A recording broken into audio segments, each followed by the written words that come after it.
ہے اور وہ نسخہ کیا ہے؟ اللہ اکبر، انقلاب ہمیشہ قلب والوں سے آتا ہے، دل والوں سے آتا ہے، اور دل کے اندر کیا ہوتا ہے جو انقلاب آتا ہے؟ یاد رکھنا، عرب کی وہ بوریا نشین قوم جو نمک اور کافور میں فرق نہیں کر پاتی تھی، اس قوم کو قیصر و کسریٰ کا تاجدار جس طاقت میں بنایا تھا اس کو عشق مصطفیٰ کہتے ہیں، اس کو محبت رسول کہتے ہیں۔ ہاں، وہ بلال جو مکے کی زمین پر گھسیٹے جاتے تھے، اگر وہ کعبے کی چھت پہ نظر آئے اور کعبہ ان کے تلوے کے نیچے نظر آیا تو یہ ان کے عشق مصطفیٰ کا ثمرہ تھا۔ پتہ چلا عشق وہاں تک پہنچاتا ہے جہاں تک کوئی طاقت نہیں پہنچاتی،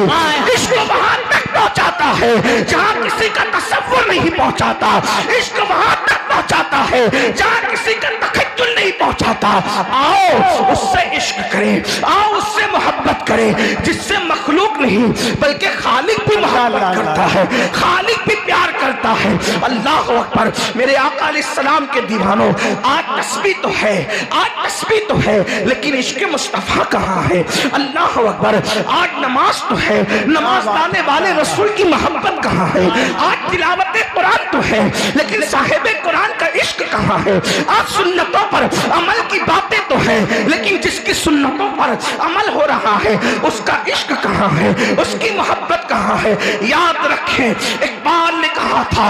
دیوان گانے عشق محمد کو دیکھ کر، دیوان گانے عشق محمد کو دیکھ کر گھبرا گئی ہے گردش دورہ، کبھی کبھی گردن میں ہاتھ ڈالے ہیں ماہ و نجوم نے، گردن میں ہاتھ ڈالے ہیں ماہ و نجوم نے، گزرا ہے ان حدوں سے مسلمان کبھی کبھی، میری قوم کا وہ جوان جو پوری پوری رات گندی فلمیں دیکھ رہا ہے، میری قوم کا وہ جوان جو شراب کے اڈوں پہ الجھا ہوا ہے، میری قوم کا وہ جوان جو ماں باپ کا باغی ہو گیا ہے، میری قوم کا وہ جوان جو ملک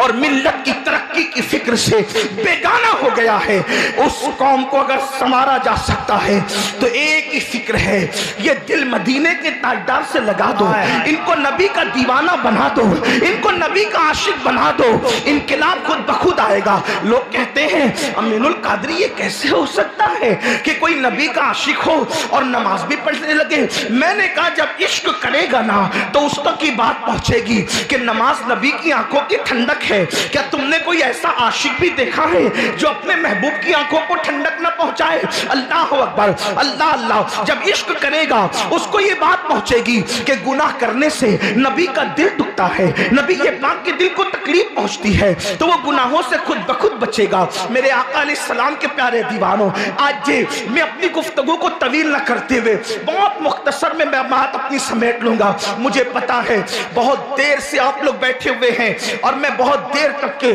آپ کو الجھا کر رکھنا نہیں چاہتا، بس دو باتیں عرض کر کے اپنی بات مکمل کر لوں گا۔ لیکن آپ کی توجہ کہ شنگن والوں، مجھے نہیں پتا آپ لوگ کس طریقے کی تقریر سننا پسند کرتے ہیں، مجھے نہیں معلوم، لیکن میری اپنی عادت ہے، آپ کیا سننا پسند کرتے ہیں مجھے اس سے کوئی مطلب نہیں، میں آپ کو وہ سنانا چاہتا ہوں جس سے اللہ راضی ہو جائے، اللہ کے محبوب راضی ہو جائے، لیکن آپ کو میری طرف توجہ کرنی پڑے گی۔ دیکھیں بات آپ سے کہتا ہوں، اللہ اکبر، آپ نے اکثر ہمارے علماء سے سنا ہوگا